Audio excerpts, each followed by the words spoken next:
ప్రజల అవసరాలే సైబర్ నేరగాళ్లకు పెట్టుబడి. ఆకర్షణీయ ప్రకటనలతో అరచేతిలో వైకుంఠం చూపుతారు. ఉద్యోగాల పేరిట వల విసురుతారు. ఆపై రిజిస్ట్రేషన్ ఖర్చులు, ప్రాసెసింగ్ ఫీజుల పేరిట అందిన కాడికి దోచుకుంటారు.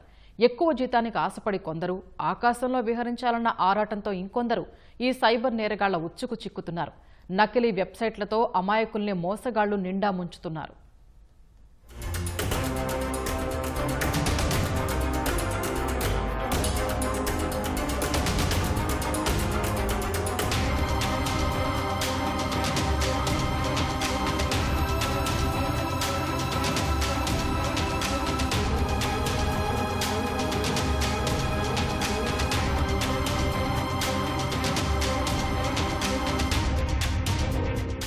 మీకు ఆంగ్ల భాషపై పట్టు ఉందా? మంచి కమ్యూనికేషన్ స్కిల్స్ ఉన్నాయా? అయితే మీకు విదేశాల్లో ఉద్యోగం ఖాయం. ఎంఎన్సీ సంస్థలో పనిచేసిన అనుభవం ఉందా? లక్షల్లో జీతమిస్తాం. ఆఫీస్కు వచ్చి ఉద్యోగం చేసే అవకాశం లేదా? మరేం పర్వాలేదు. ఇంట్లో కూర్చునే వేలకు వేలు సంపాదించవచ్చు. ఇది ఇప్పుడు ఆన్లైన్లో ఎక్కడ చూసినా కనిపిస్తున్న ప్రకటనలు. వీరి మాయలో పడ్డారా? ఉద్యోగం సంగతి దేవుడెరుగు, ఉన్నదంతా ఊడ్చేస్తారు. కుటుంబానికి ఆసరగా ఉంటుందని అడుగు ముందుకేశారా? కాపురాలు కూలిపోవడమే.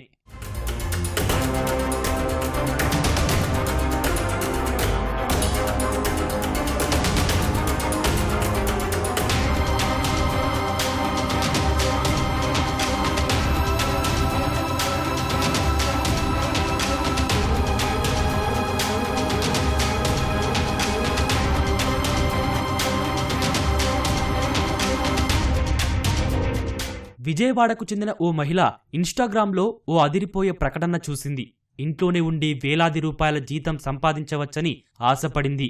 కుటుంబానికి చేదోడు వాదోడుగా ఉండాలని కలలు కంది. రోజుకు 3 గంటలు పనిచేస్తే చాలన్న ఆ ప్రకటన చూసి వారు చెప్పిన వెబ్సైట్లో దరఖాస్తు చేసింది. ప్రాసెసింగ్ ఫీజు కింద 2000 కడితే అకౌంట్ నెంబర్ ఇస్తామని చెప్పడంతో కట్టింది. ఆ తర్వాత మరో 3000 రూపాయలు కట్టాలని అడగటంతో ఆమె వద్ద డబ్బులు లేక వదిలేసింది. అలాగే మరో యువకుడు కూడా పార్ట్ టైం జాబ్ కోసం దరఖాస్తు చేశాడు. ముందుగా అగ్రిమెంట్ మీద సంతకం చేయించుకున్నారు. తాము చెప్పిన పని 10 రోజుల్లో పూర్తి చేస్తే 10,000 రూపాయలు ఇస్తామని నమ్మబలికారు. సాంకేతిక కారణాలతో వారిచ్చిన పని 10 రోజుల్లో చేయలేకపోయాడు. దీంతో 50,000 కట్టాలని, లేకపోతే రాజస్థాన్ హైకోర్టుకు రావాల్సి ఉంటుందని బెదిరించారు. ఇది అమాయక ప్రజలతో సైబర్ నేరగాళ్లు ఆడుతున్న ఆటలు.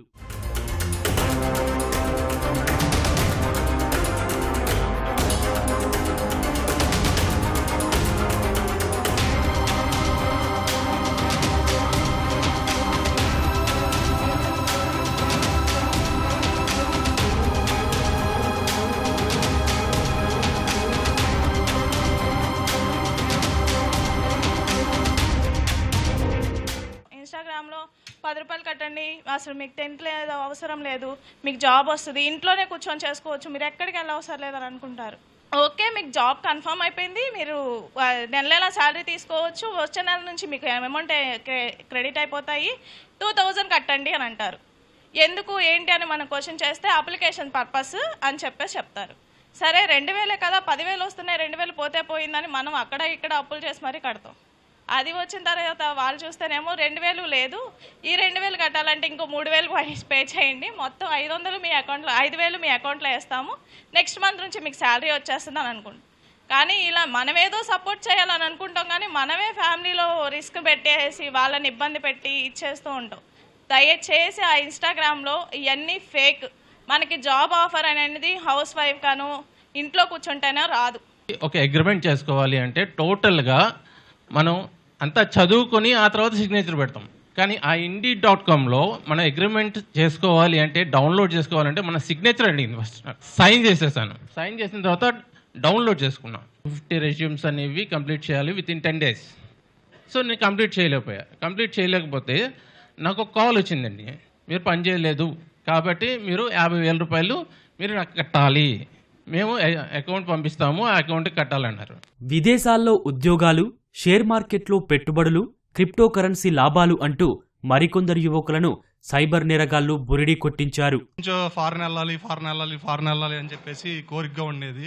స్పాన్సర్షిప్ మీద కొన్ని కంట్రీస్ ఆఫర్ చేస్తున్నాయి, జాబ్స్ అని ఒక చోట విన్నాను. కెనడాలో మీకు స్పాన్సర్షిప్ మీద ₹1 కూడా మీరు ఖర్చు లేకోకుండా మీకు జాబ్ ఆఫర్ ఉంది అని చెప్పేసి ఉంది. తీరా దాని మీద క్లిక్ చేసి లోపలికి వెళ్ళిన తర్వాత అన్ని ఫామ్ ఫిల్ చేసిన తర్వాత ఒక కొత్త వెబ్సైట్ ఓపెన్ అయింది. అది వెబ్సైట్ ఏంటనేది అంటే క్రిప్టో కరెన్సీకి సంబంధించిన వెబ్సైట్. ఇది ఒక క్రిప్టో కరెన్సీకి సంబంధించిన వెబ్సైట్ అని చెప్పేసి నా మొబైల్ నెంబర్ మీద ఒక లింక్ తీసుకున్నాడు. లింక్ తీసుకొని ఆ లింక్ మీద ఒక వెబ్సైట్ అప్పటికప్పుడు క్రియేట్ చేసి అప్పటికప్పుడే నా పేరు మీద వేసి 5,000 ట్రాన్స్ఫర్ చేశాడండి ఒక బిట్కాయిన్కి.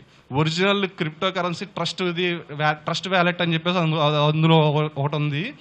దాని లింక్ పంపించి అవి 2,000 కొని మీ అసలైన ట్రస్ట్ వ్యాలెట్లో నుంచి ఈ వ్యాలెట్లోకి ట్రాన్స్ఫర్ చేస్తే మీరు ఈ 5,000లో నుంచి మీరు ఎంతైనా కానీ విత్డ్రా చేసుకోవచ్చు అని అంటారు. ఉద్యోగాలు, వ్యాపారాల పేరిట సామాజిక మాధ్యమాల్లో వచ్చే ప్రకటనలపై 1కి 2 సార్లు విచారణ చేసిన తర్వాత దరఖాస్తు చేసుకోవాలని పోలీసులు సూచిస్తున్నారు.